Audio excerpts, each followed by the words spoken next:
Once again welcome to my channel the street target. आज के इस वीडियो में हम लोग देखने वाले हैं क्लास 10th के मैथमेटिक्स रियल नंबर्स के एक्सरसाइज 1.2 को।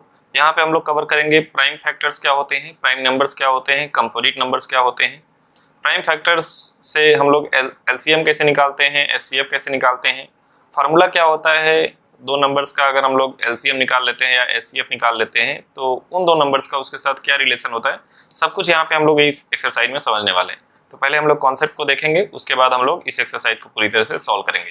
तो आप लोग मेरे साथ लास्ट तक बने रहिए। अगर वीडियो पसंद आएगा तो एक थैंक्स का कमेंट करना बिल्कुल ना भूलिएगा। तो चलिए ठीक है, सबसे पहले एक चीज आप समझिए कि प्राइम नंबर्स क्या होते हैं। ठीक है, प्राइम नंबर्स क्या होते हैं। प्राइम नंबर्स तो कुछ ऐसे नंबर्स जिसके केवल दो फैक्टर होते हैं। ठीक है, एक तो 1 होता है फैक्टर और वो नंबर खुद होता है इटसेल्फ, यानी ये नंबर खुद होता है, यानी इस तरह के नंबर्स को बोलते हैं प्राइम नंबर्स। तो आप बोल सकते हैं हैविंग ओनली 2 फैक्टर। अब ये फैक्टर क्या है, सारी चीजें मैं भी बताता हूँ कि ऐसे नंबर्स जिसके क्या हो, 2 फैक्टर हो तो उसको बोलते हैं प्राइम नंबर। और कंपोजिट नंबर क्या होते हैं, अगर कंपोजिट नंबर की अगर बात करें, कंपोजिट नंबर तो जो कंपोजिट नंबर होते हैं मोर देन 2 फैक्टर। कंपोजिट नंबर का मतलब ऐसे नंबर्स जिसके क्या हो 2 से ज्यादा फैक्टर हो, मोर देन 2 फैक्टर्स। तो इस तरह के नंबर्स को क्या बोलते हैं, कंपोजिट। ऐसे नंबर्स जिसके 2 से ज्यादा फैक्टर हो उसको बोलते हैं कंपोजिट नंबर। तो यहाँ पे बिल्कुल कोई दिक्कत नहीं है, ये चीज आपको समझ में आ गई कि प्राइम नंबर्स ऐसे नंबर्स होते हैं जिसके केवल 2 फैक्टर होंगे। फैक्टर कौन कौन से होंगे, 1 होगा और इटसेल्फ यानी वो खुद होगा। ठीक है, और कंपोजिट नंबर्स कैसे नंबर्स होते हैं जिसके 2 से ज्यादा फैक्टर होंगे। ठीक है, जिसके 2 से ज्यादा फैक्टर होंगे, 1 को इंक्लूड करके आप काउंट करेंगे। ठीक है, अब एग्जाम्पल के तौर पर अगर आप समझने की कोशिश करें तो एग्जाम्पल के तौर पे अगर आप ले लेते हैं, जैसे प्राइम नंबर्स की अगर बात करें, आपसे अगर कोई पूछे कि प्राइम नंबर में आप बताइए कि 1 प्राइम नंबर होता है कि नहीं, 1 प्राइम है या प्राइम नहीं है, तो आपका आंसर क्या होगा कि ये प्राइम नहीं होता है। ठीक है, ये प्राइम नहीं होता है। क्यों नहीं होता है, क्योंकि अगर 1 का फैक्टर आप करेंगे, फैक्टर ऑफ 1, अगर आप फैक्टर ऑफ 1 आप करेंगे तो फैक्टर ऑफ 1 अगर आप देखें तो 1 का फैक्टर केवल 1 हो रहा है ना। अब इसको आप लिख चुके हैं तो इटसेल्फ में आप इसको नहीं लिख सकते, यानी 1 का केवल एक फैक्टर होता है 1, इसलिए जिसके एक फैक्टर होगा, जिसका एक फैक्टर होगा उसको प्राइम नंबर नहीं बोलेंगे, तो 1 इज नॉट प्राइम नंबर। ठीक है, और जिसके एक से ज्यादा फैक्टर होंगे उसको क्या बोलेंगे, कंपोजिट नंबर। तो 1 का तो केवल एक ही फैक्टर है, जिसके 2 से ज्यादा फैक्टर होंगे उसके बोलेंगे कंपोजिट नंबर। तो 1 का तो केवल एक ही फैक्टर है, तो इसका मतलब ये हो गया 1 is neither prime nor composite. 1 is neither prime nor composite, इसको आप लिख लीजिएगा, मोस्ट इंपॉर्टेंट है। 1 is neither prime nor composite, इसको आप लिख लीजिएगा। ठीक है, अब ये चीज समझ में आ गई कि प्राइम नंबर्स क्या होते हैं। तो अगर आप यहाँ पे 2 की बात करें कि कोई नंबर अगर आपको 2 दिया गया है तो अगर इसका फैक्टर देखेंगे तो 1 होगा और 2 होगा, तो इसके 2 फैक्टर हैं, तो आप बोलेंगे ये क्या है, प्राइम नंबर है। ठीक है, ये क्या है, प्राइम नंबर है। इतना बात समझ में आ रही है। अब जैसे मान लीजिए कि अगर 3 की बात करें तो 3 में देखिए 1 से डिवाइड होगा और 3 से डिवाइड होगा और किसी से डिवाइड नहीं होगा, तो इसके भी कितने 2 फैक्टर हो गए, तो इसको भी आप प्राइम नंबर बोलेंगे। बट अगर आप 4 को अगर आप चेक करेंगे तो 1 से डिवाइड होगा, 2 से डिवाइड होगा, 3 से नहीं होगा, बट 4 से होगा, तो इसके कितने फैक्टर हो गए, 3 फैक्टर हो गए, इसके 3 फैक्टर हो गए। जब इसके 3 फैक्टर हो गए तो इसको आप क्या बोलेंगे, कंपोजिट नंबर। इतनी चीजें आपको समझ में आ गई। तो प्राइम नंबर्स आपको पता चल गया कि कहाँ से स्टार्ट होता है प्राइम नंबर्स। प्राइम नंबर्स 2 से स्टार्ट होता है। ठीक है, प्राइम नंबर 2 से स्टार्ट होता है। तो आपको कभी भी एलसीएम या एचसीएफ निकालना होगा तो आपको हमेशा क्या करना पड़ता है, प्राइम फैक्टराइजेशन। क्या करना पड़ता है आपको, प्राइम फैक्टराइजेशन। ठीक है, अगर प्राइम फैक्टराइजेशन अगर आप कर रहे हैं तभी आप एलसीएम एचसीएफ आराम से निकाल सकते हैं। ठीक है, तो अगर प्राइम फैक्टराइजेशन अगर आप कर रहे हैं तो आपको कोई भी फैक्टर करना पड़ेगा तो पहले 2 से चेक करना पड़ेगा, फिर 3 से करना पड़ेगा। जितने प्राइम नंबर्स होते हैं आप उसी से चेक करेंगे, 2 से, 3 से, 4 से नहीं करेंगे, 5 से, 7 से, 9 से नहीं करेंगे क्योंकि 9 प्राइम नंबर नहीं है, 11 से, 13 से, 17, 19, ठीक है, 23, 25, 27 नहीं होगा, 29, इस तरह से नंबर्स को आप क्या करेंगे, इन नंबर से डिवाइड करेंगे, उसके बाद आपका बनेगा प्राइम फैक्टराइजेशन। तो इस चीज को आपको ध्यान रखना है। ठीक है, बाकी क्वेश्चंस करेंगे तो वहां पे ऑलरेडी आपको समझ में आने वाला है। अब उसके बाद एलसीएम अगर आपको निकालना है तो आप फैक्टर करेंगे, फैक्टर मेथड से निकालेंगे। एलसीएम आपको कैसे निकालना होता है, सारी चीजें क्वेश्चन में क्लियर हो जाएंगी, क्वेश्चन में कोई दिक्कत नहीं, समझ में आ जाएगा। एलसीएम का मतलब होता है लीस्ट कॉमन मल्टीपल, है ना, लोवेस्ट कॉमन मल्टीपल। तो इसका मतलब यहाँ पे अगर स्मॉलेस्ट नंबर की बात करेगा तो आपको एलसीएम निकालना होगा, और एचसीएफ का मतलब मोस्ट, है ना, जैसे आपने कल एक क्वेश्चन लगाया था जिसमें लिखा था find the maximum number of columns, तो आपने वहां पे क्या निकाला था, एचसीएफ निकाला था। अगर बोलता मिनिमम नंबर ऑफ कॉलम तो आपको एलसीएम निकालना पड़ता है। इस चीज का क्वेश्चन में ध्यान रखना है।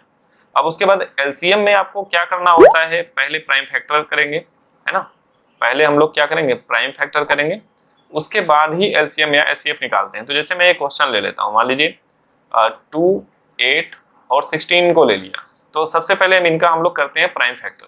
तो प्राइम फैक्टर अगर आप करेंगे 2 का, तो 2 का कितना होगा, 1 × 2 होगा, ठीक है। प्राइम फैक्टर कर रहे हैं तो 1 को तो लिखेंगे ही नहीं, ठीक है। प्राइम फैक्टर अगर आप कर रहे हैं तो 1 को तो नहीं लिखेंगे। उसके बाद 8 की अगर बात कर रहे हैं, 2 होगा, 2 होगा, 2 होगा, तो इसको आप डायरेक्ट बोल सकते हैं कि 2 की पावर में 3, ठीक है। और 16 को अगर आप लिखेंगे तो 2, 2, 2, 2, यानी इसको आप डायरेक्ट बोल सकते हैं 2 की पावर 4। तो अब एक चीज ध्यान दीजिए कि जो इन सब में कॉमन होगा, जो इन सब में कॉमन होगा, है ना, उसको बोलेंगे एचसीएफ, उसको बोलेंगे एचसीएफ। तो यहाँ पे देखें 2 यहाँ पे है, 2 यहाँ पे है, 2 यहाँ पे है, तीनों में 2 है, तो आपका एचसीएफ हो गया 2। और कोई भी नंबर नहीं है जो कॉमन नहीं है, जो कॉमन हो, है ना, केवल एक 2 कॉमन हो रहा है, तो एचसीएफ आपका यहाँ पे 2 आ गया। अगर मान लीजिए ये 2 कॉमन न होता तो क्या मिलता, 1 तो सब में है, तो इसका आंसर क्या हो जाता, 1 हो जाता, ठीक है। अब उसके बाद अगर एलसीएम की अगर बात करेंगे तो एलसीएम का मतलब होता है कि जो कॉमन हो उसको तो आप लिख लीजिए, ठीक है। उसके बाद फिर क्या करिए, अगले स्टेप में देखिए क्या कॉमन मिल रहा है, तो दोनों 2 कॉमन फिर से मिल गए, तो इन दोनों को भी लिख लीजिए। फिर उसके बाद देखिए फिर क्या मिल गया, तो फिर इन दोनों को लिख लीजिए, यानी सारे नंबर्स क्या हो जाएंगे, मल्टीप्लाई कर लीजिए, तो आपका आंसर आ जाएगा 8, ठीक है। तो एलसीएम आ गया 8 और एचसीएफ आ गया 2, तो ये आपका आंसर हो जाएगा। तो इस तरह से आपको अब ये चीज आपको समझ में आ गई कि एलसीएम कैसे निकालेंगे, एचसीएफ कैसे निकालेंगे, ठीक है। अब उसके बाद देखिए जो इंपॉर्टेंट चीज है, एक फार्मूला हम लोग यहाँ पे समझ लेते हैं। फॉर 2 नंबर्स, अगर 2 नंबर दिए रहेंगे तो उसके बारे में अगर हम लोग समझे, तो पहले हम लोग एक क्वेश्चन लगाते हैं। जैसे मान लीजिए 8 लिखा और लिख दिया 10, अगर इसका एलसीएम अगर निकालने की बात किया जाए तो वो कितना आएगा और एचसीएफ कितना आएगा, ये अभी हम लोग कैलकुलेट कर लेते हैं। तो देखिए ध्यान से, 8 का मतलब क्या हो गया, 8 का अगर प्राइम फैक्टर करेंगे तो 2 × 2 × 2 बनेगा। 10 का अगर करेंगे तो 2 × 5, ठीक है। एचसीएफ का मतलब होता है जो दोनों में कॉमन हो, तो दोनों में कॉमन 2 हो गया, तो एचसीएफ तो हमें 2 मिल गया। अब उसके बाद एलसीएम का मतलब क्या होता है, जो कॉमन है उसको तो पहले आप लिख लीजिए। फिर उसके बाद देखिए इसमें 2 मिला बट इसमें नहीं है, फिर भी इसको लिखना पड़ेगा। इसमें 2 मिला, इसमें नहीं है, फिर भी इसको लिखेंगे। फिर यहाँ से 5 को भी नोट डाउन कर लेंगे। तो इन सबको मल्टीप्लाई कर लिया, 5 × 2 = 10, 2 × 20, 2 × 40, तो एलसीएम आपका 40 हो गया और एचसीएफ कितना हो गया, 2 हो गया, ठीक है। तो ये आपने एलसीएम निकाल लिया 2 नंबर्स का। 2 नंबर्स के लिए हम लोग फार्मूला बना रहे हैं। तो फार्मूला आप क्या होता है, जो फार्मूला होता है आप इसको नोट डाउन करिएगा। फार्मूला क्या होता है, LCM into HCF = first into second, ठीक है। अगर आप यहाँ पे लेफ्ट हैंड साइड को लेके चले, लेफ्ट हैंड साइड का मतलब LCM into HCF, LCM into HCF. तो यहाँ पे जब एलसीएम आप देखेंगे तो एलसीएम आपने कितना निकाला था, 40, और एचसीएफ आपने कितना फाइंड आउट किया था, 2, मल्टीप्लाई कर दिया तो कितना आ गया, 80 आ गया, ठीक है। अब उसके बाद राइट हैंड साइड को अगर आप चेकआउट करेंगे तो फर्स्ट इंटू सेकेंड, तो फर्स्ट नंबर कितना है, फर्स्ट नंबर 8 है और सेकेंड नंबर कितना है, 10 है, तो 8 × 10 कितना आ गया, 80। तो आपका लेफ्ट हैंड साइड और राइट हैंड साइड दोनों का दोनों इक्वल आ गया। तो आप कह सकते हैं कि ये फार्मूला आपको याद कर लेना चाहिए, आपके लिए इंपॉर्टेंट है, ठीक है। अब इतनी चीज आपको समझ में आ गई। प्राइम नंबर्स क्या होते हैं, जिसके केवल 2 फैक्टर्स होते हैं, having only 2 factors. Composite numbers मोर देन 2 फैक्टर्स, ठीक है, 1 is neither prime nor composite. HCF कैसे निकालते हैं, एचसीएफ निकालते हैं जो सब में कॉमन हो, ठीक है। एलसीएम कैसे निकालते हैं, प्राइम फैक्टराइजेशन करते हैं, जो सब में कॉमन हो उसको पहले लिख लेते हैं, फिर जो बच जाता है उसको भी लिख लेते हैं, वो हो जाता है एलसीएम, ठीक है। इस तरह से आप निकालते हैं प्राइम फैक्टराइजेशन मेथड से। बाकी एलसीएम निकालने का तो और भी तरीका है, आप चाहे जैसे निकालना चाहे वैसे निकालेंगे। बस इस चैप्टर में आपसे प्राइम फैक्टराइजेशन के बारे में ही बात किया गया है, इसलिए मैं वही मेथड बता रहा हूँ, ठीक है। तो चलिए ठीक है, देखिए एक्सरसाइज 1.2 है। यहाँ पे बोला है express each number as a product of its prime factors, ठीक है।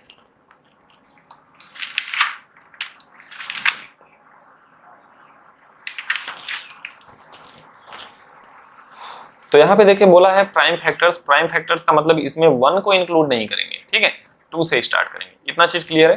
तो जैसे मैं एक क्वेश्चन लगाता हूँ 140 को अगर आप लिखना चाहेंगे तो क्या लिखेंगे, 2 × है ना, 2 इंटू 2 इंटू इस तरह से आप लिख सकते हैं, या इधर ऐसे भी बना के लिख सकते हैं। 140 2 से डिवाइड किया तो हो गया 70, फिर 2 से 70 को डिवाइड करेंगे तो 35 आ जाएगा। फिर 2 से डिवाइड होगा नहीं, अब किससे होगा? 5 से होगा। 3 से होगा नहीं तो 5 से होगा। 5 से होगा तो कितनी बार में चला जाएगा? 7 बार में। 7 से हो जाएगा 1 बार में। तो आ गया 2 इंटू 2 इंटू 5 इंटू 7, तो ये मिल गया 2 की पावर में 2, 5 इंटू 7। तो ये आपका आंसर हो गया। इसका प्राइम फैक्टर्स, इसका यही आंसर हो जाएगा। क्लियर है? अब उसके बाद एक चीज ध्यान दीजिए कि कोई नंबर 2 से डिविजिबल कब होता है। जैसे आपको डायरेक्ट अगर बोला जाए कि 140 2 से डिवाइड होगा कि नहीं, क्योंकि आप सबसे पहले 140 के लिए चलेंगे तो 2 चेक करेंगे, फिर 3 करेंगे, फिर 5 करेंगे, फिर 7 करेंगे, फिर 11 करेंगे, क्योंकि प्राइम नंबर से ही आपको चेक करना है। तो डिविजिबिलिटी आपको पता होना चाहिए कि जो नंबर्स, ऐसे नंबर्स जिसके लास्ट में 0 लिखा हो, 2 लिखा हो, 4 लिखा हो, 6 लिखा हो, 8 लिखा हो, वो नंबर्स 2 से डिवाइड होते हैं। इसको ध्यान से देखिएगा। तो यहाँ पे 0 लास्ट में लिखा हुआ था तो आप समझ जाते हैं कि 2 से डिवाइड होगा। ठीक है। 3 की डिविजिबिलिटी में याद रखिए, 3 की डिविजिबिलिटी में सम ऑफ डिजिट, अगर डिजिट को ऐड करें, जैसे मान लीजिए आपसे बोला जाए 1 2 3 लिखा हुआ है, ये 3 से डिवाइड होगा कि नहीं होगा, तो आप क्या करेंगे? इसको 1 + 2 + 3 करेंगे अपने मन में। तो 3 2 5 + 1 कितना आ गया? 6। 6 3 से डिवाइड होता है, मतलब 123 भी 6 से डिवाइड हो जाएगा। तो 3 के लिए आप याद रखिए सम ऑफ डिजिट। 5 से डिविजिबिलिटी का रूल होता है कि लास्ट में 0 होगा या तो 5 होगा। तो इतना तो कम से कम याद रखिए। बाकी डिविजिबिलिटी का पूरा वीडियो मैंने बनाया हुआ है, अगर आपको देखना होगा तो आप चैनल पे विजिट करके देख सकते हैं, अदरवाइज आप मुझे कमेंट करके बोलेंगे तो मैं आपको लिंक प्रोवाइड कर दूंगा। ठीक है, चलिए आगे बढ़ते हैं अगले क्वेश्चन की तरफ। जैसे 156 का अगर आपको प्राइम फैक्टराइजेशन करना है तो आप क्या करेंगे? सबसे पहले इधर आप कर लीजिए 156, देखिए 6 लास्ट में है तो 2 से डिवाइड होगा, 2 7 जा 14, 2 8 जा, ठीक है। फिर 2 8 लास्ट में है तो 2 से डिवाइड होगा, 2 3 जा, फिर यहाँ पे देखें ए 3 से डिवाइड हो जाएगा, बिल्कुल हो जाएगा। ठीक है। फिर ये 13 से डिवाइड होगा, तो आपका आंसर आ गया 2 इंटू 2 इंटू 3 इंटू 13। तो 2 इंटू 2 2 बार है तो 2 की पावर 2 लिख सकते हैं, 3 into 13, this is your answer. Next 3825 को अगर आप करने की कोशिश करेंगे तो बिल्कुल आसान है, ऐसे ही कर सकते हैं। 3825 देखें, 8 2 से डिवाइड होगा नहीं। 3 की अगर बात करें तो डिजिट को ऐड कर लेते हैं, 3 8 11 2 13 5 18, मतलब ये 3 से डिवाइड हो जाएगा। तो 3 1 जा 3, 3 2 जा 6, 3 7 जा 21, 3 5 जा 15। अब इसको फिर से 3 से चेक कर ले तो 2 1 3 7 10 5 15, बिल्कुल 3 से कट रहा है तो 3 से डिवाइड हो जाएगा। 3 4 जा, 3 2 जा, 3 5 जा। फिर उसके बाद 4 2 6 5 11, 3 से नहीं कटेगा, लास्ट में देखिए 5 है तो 5 से डिवाइड हो जाएगा। तो 5 8 जा 40, 5 5 जा 25। उसके बाद फिर से 5 से कट जाएगा तो हो जाएगा 17, फिर से 17 से कट आउट हो जाएगा 1। तो आपका आंसर कितना आ जाएगा? 3 इंटू 3, मतलब 2 बार 3 हो गया, 2 बार 5 हो गया, 5 इंटू 5 इंटू 17, ये आपका आंसर हो जाएगा। ठीक है। तो इस तरह से आपको इन क्वेश्चंस को लगाना है।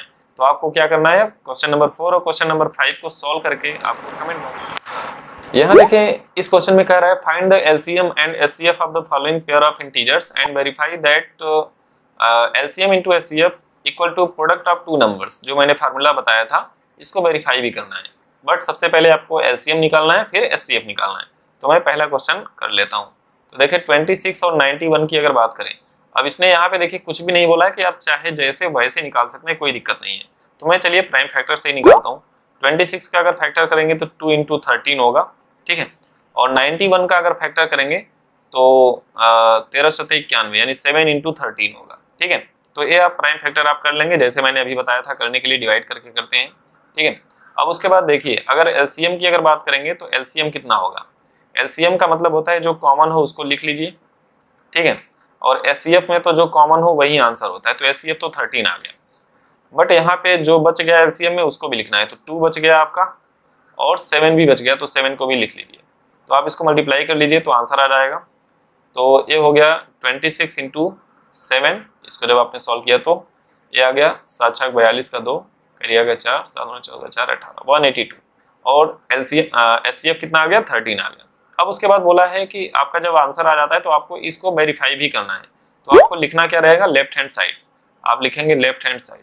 लेफ्ट हैंड साइड आपका है एलसीएम इंटू एचसीएफ। तो अगर एलसीएम को देखें तो एलसीएम आ गया 182 और एचसीएफ कितना है? 13, इसका मल्टीप्लाई कर लेते हैं। 13 2 जा 26 का 6 कैरी आ गया।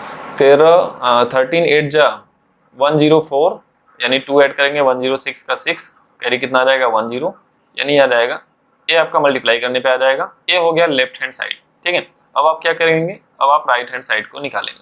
तो प्रोडक्ट ऑफ बोथ नंबर्स, तो फर्स्ट इंटू सेकेंड, तो फर्स्ट नंबर कितना है 26 और सेकेंड नंबर कितना है 91, मल्टीप्लाई कर लेते हैं। 26 1 जा 26 का 6 कैरी आ गया 2। अब 26 का 9 टाइम्स मल्टीप्लाई करेंगे तो आ जाएगा 9 छक्के 54 का 4 कैरी आ गया 5 9 दूना 18 2 20 23। ठीक है, और इसमें 2 ऐड कर देंगे तो कितना हो जाएगा 236 हो जाएगा। ठीक है, 236। तो आप लिख सकते हैं कि लिखेंगे आप left hand side is equal to right hand side then it is verified. तो इस तरह से आपका वेरीफाई करना है। तो आपको क्वेश्चन नंबर 2 और क्वेश्चन नंबर 3 को सॉल्व करना है, चेक करना है क्या आपका आंसर आ रहा है। Find the LCM and HCF the following integers by applying the prime factorisation method. Prime factorisation method से अप्लाई करके एलसीएम और एचसीएफ को यहाँ पे निकालना। पहला क्वेश्चन देखें, लिखा है 12, तो 12 का अगर फैक्टर करेंगे तो कितना आएगा। अगर जिसको नहीं आता वो ऐसे कर सकता है, 12 2 से डिवाइड किया तो 6, 2 से डिवाइड किया तो 3, फिर 3 से कर दिया तो 1, तो आ गया 2 इंटू 2 इंटू 3। 15 को अगर सॉल्व करेंगे तो उसी तरह से आप कर सकते हैं 3 इंटू 5, और 21 का हो जाएगा 3 इंटू 7। तो अगर आप एलसीएम निकाल रहे हैं तो एलसीएम और एचसीएफ इस तरह से आप लिख लीजिए। तो सबसे पहले देखिए कॉमन तीनों में क्या है, तीनों में कॉमन देखिए 3 3 3, तो 3 यहाँ लिख लीजिए 3 यहाँ। तो एचसीएफ का तो आंसर आ गया क्योंकि और कुछ भी कॉमन नहीं है, तो एचसीएफ तो आपका आ गया। एलसीएम के लिए जो बच गया उसको भी लिखना होता है। तो यहाँ देखिए 2 इसमें है तो इसको टिक करिए, यहाँ पे नहीं है फिर भी लिखना पड़ेगा। 2 इसमें है तो यहाँ पे लिख लिया, 5 इसमें है इसको भी नोट डाउन कर लिया, 7 यहाँ पे है तो 7 को भी लिख लिया। अब इनको आप मल्टीप्लाई कर लेंगे, आंसर आ जाएगा। तो देखिए 20 इंटू 21 यानी 420 है, इसका आंसर आ जाएगा। ठीक है, तो आपका ये आंसर हो गया। क्या कह रहा है, इसका भी वही काम करना है। 17 को अगर आप इसका प्राइम फैक्टर करेंगे तो यही होगा क्योंकि प्राइम नंबर ही है तो 17 ही होगा। 23 भी प्राइम नंबर है तो ये भी ऐसे ही रहेगा, और 29 भी प्राइम नंबर है तो ये भी ऐसे ही रहेगा। तो अगर आप यहाँ पे एचसीएफ देखेंगे तो एचसीएफ का मतलब इसमें अब कुछ भी कॉमन नहीं है तो क्या है 1 है, कुछ भी कॉमन नहीं है तो इसका आंसर क्या आ जाएगा 1 आ जाएगा, क्योंकि 1 तो सब में है जो दिखाई नहीं दे रहा है। अब प्राइम फैक्टराइजेशन कर रहे हैं तो 1 तो लिखेंगे नहीं, है ना। तो एचसीएफ इक्वल टू देखिए 1 आ गया। अब उसके बाद यहाँ पे अगर एलसीएम की बात करें तो एलसीएम का मतलब इन सब को मल्टीप्लाई कर देना है, 17 23 और 29, जो मल्टीप्लाई करने पे आएगा वही आपका। अब जो नेक्स्ट वाला क्वेश्चन है इसको आप लोग सॉल्व करिएगा, कमेंट में इसका आंसर बताएंगे। HCF of this number is equal to 9, find LCM of this number. इन दोनों का एलसीएम आपसे पूछा हुआ है। तो देखिए ये दो नंबर्स हैं, फर्स्ट नंबर हो गया ये, सेकंड नंबर ये हो गया। ये आपका एचसीएफ दिया गया है और एलसीएम आपको फाइंड आउट करना है। ठीक है, तो इनसे आपका एक फार्मूला बनता है, LCM into HCF equal to first number into second number. तो एलसीएम आपको निकालना है, एचसीएफ कितना दिया है 9, फर्स्ट नंबर है 306 और सेकंड नंबर है 657। तो यहाँ पे आपका एलसीएम कितना आ जाएगा 306 मल्टीप्लाई बाई 657, 9 से इधर डिवाइड हो जाएगा। ठीक है, अब 9 से देखिए डिवाइड हो रहा है कि नहीं, तो 9 से कट जाएगा, 9 3 जा 27, 3 6 9 4 जा 36। अब इसको आप लोग मल्टीप्लाई कर लेंगे आप, तो इसको मल्टीप्लाई करने पे कितना आ रहा है 22338, तो ये आपका आंसर हो जाएगा। तो इस तरह से आपको क्वेश्चन को सॉल्व करना है, बाकी कुछ भी नहीं इस चैप्टर में। देखिए इस क्वेश्चन में कह रहा है check whether 6 power n can end with the digit 0 for any natural number. अगर 6 पावर n है और n कोई भी नेचुरल नंबर है, यानी 1 है 2 है 3 है 4 है, कोई भी नेचुरल नंबर रखेंगे तो क्या आपको बताना है कि जो 6 पावर n की वैल्यू आएगी वो क्या कभी 0 आएगी। तो देखिए 6 पावर n की वैल्यू 0 तभी आएगी जब क्या हो, जैसे पावर में कुछ भी नेचुरल नंबर हो। तो जैसे उसका पावर में जैसे 1 रखेंगे 2 रखेंगे 3 रखेंगे, 0 तभी आएगा जब यहाँ पे जो 6 का जो फैक्टर होगा उसमें 5 इंक्लूड हो, 5 हो और इंटू क्या हो 2 हो। तो यहाँ पे अगर हम लोग 6 का अगर फैक्टर करें प्राइम फैक्टर तो 2 इंटू 3 मिलेगा। 2 तो है यहाँ पे बट 5 नहीं है, क्योंकि अगर 5 यहाँ पे होता तो 5 इंटू 2 कितना हो जाता 10 हो जाता। ठीक है, तो 6 पावर n की अगर आप फैक्टर करेंगे तो लिखेंगे क्या 2 इंटू 3 की पावर में n। अगर यहाँ पे 5 होता तो 5 इंटू 10 हो जाता। अब 10 की पावर में आप 1 रखेंगे चाहे 2 रखेंगे चाहे 3, कोई भी नेचुरल नंबर रखेंगे तो क्या आएगा 0 आएगा। बट यहाँ पे 5 नहीं है ना, यहाँ पे 5 नहीं है तो आप क्या बोलेंगे कि इसमें कोई भी नेचुरल नंबर पुट करने पे क्या होगा, इसका 0 कभी भी लास्ट में नहीं आएगा। है ना, विद द डिजिट 0, इंड कभी नहीं होगा डिजिट 0 से। अब आप देखें, जैसे आपने इसको फैक्टर निकाल लिया तो आप क्या लिखेंगे, here factor is only 2 and 3। अब देखें आपको लिखना क्या पड़ेगा, here factor is only 2 and 3, 5 is not present, so on putting the value of n we never get the 0 at the end of digit। ठीक है, अब इसको आप समझ भी सकते हैं, तो ये तो आपका देखिए ऐसे ही ओरली हो गया, आप ऐसे समझ भी सकते हैं कि अगर जैसे मान लीजिए 6 की पावर 1 अगर आप करेंगे तो आंसर 6 आएगा, 6 की पावर 2 करेंगे तो इसका मतलब क्या हुआ, 6 इंटू 6 यानी 36, लास्ट में 6 ही आएगा। 6 पावर 3 करेंगे तो भी क्या आएगा, 6 इंटू 6 यानी 216 आएगा। 6 पावर 4 करेंगे तो भी लास्ट में 6 ही आएगा। ठीक है, यानी कभी लास्ट में 0 नहीं आने वाला, तो ये तो ऑलरेडी आपको दिख रहा है, बट आपको यहाँ पे प्रूफ करना पड़ेगा, आपको बोलना पड़ेगा कि इसमें 2 तो प्रेजेंट था बट 5 प्रेजेंट नहीं है, और जैसे ही 2 है अगर 5 नहीं है, अगर 5 होता तो इसका मल्टीप्लाई हो जाता और 10 हो जाता, और 10 की पावर में आप कुछ भी रखते तो आंसर क्या आ जाता, 0 ही आता लास्ट में। तो 5 यहाँ पे प्रेजेंट नहीं था, 5 मिसिंग था, तो जिसकी वजह से लास्ट डिजिट 0 नहीं आएगा। अब देखिए इस क्वेश्चन में कह रहा है एक्सप्लेन वाई इतना एंड इतना आर कंपोजिट नंबर, ये दोनों कंपोजिट नंबर क्यों है, तो आप बोलेंगे कि इसके 3 फैक्टर्स हैं, मोर देन 2 फैक्टर्स हैं, तो इसका मतलब एक कंपोजिट नंबर है। तो हम लोग इसको प्रूव भी करेंगे कि 3 फैक्टर्स इसके कैसे हैं, 13 और प्लस 13 है। ठीक है, तो दोनों में देखिए 13 कॉमन हो जाएगा तो मिलेगा 7 इंटू 11, और प्लस यहाँ से देखिए 13 निकल गया तो 1 बच गया, तो आ गया 13 इंटू ये हो गया 77 प्लस 1। जब इसको आप सॉल्व करेंगे तो आ गया 13 इंटू 78। अब यहाँ पे अगर आप ध्यान से देखें तो 13 तो आपका प्राइम नंबर है, बिल्कुल चलेगा। अब इसमें से देखिए 2 अलग कर सकते हैं, तो ये 39 आ जाएगा। अब इसको भी आप चाहें तो फैक्टर कर सकते हैं, अदरवाइज आप बोल सकते हैं कि 13 इंटू 2, अब इसको आप फैक्टर करेंगे तो 3 इंटू 13 बनेगा। ठीक है, यानी अगर आप यहाँ पे फैक्टर्स की बात करें तो देखिए 2 फैक्टर मिल गया, इसका 3 मिल गया और 13 मिल गया, तो मोर देन 3 फैक्टर्स मिल रहे हैं। तो लिखेंगे it has more than 3 factors, it have more than 3 factors, more than 2 factors, it have more than 2 factors, then it is a composite number. इतना चीज क्लियर है, इतना आपको लिखना पड़ेगा, आप लोग लिख लीजिएगा। ठीक है, अब इस वाले को भी इसी तरह से आप प्रूव कर सकते हैं, 6 इंटू 7 इंटू 5 4 3 2 1 प्लस 5। तो इन दोनों में देखिए 5 कॉमन है, 5 यहाँ पे है, 5 यहाँ पे है, 5 को कॉमन कर लिया तो मिल गया कितना, 7 into 6 into 4 into 3 into 2 into 1। 5 यहाँ से निकल गया तो कितना मिल गया, 1 बच गया।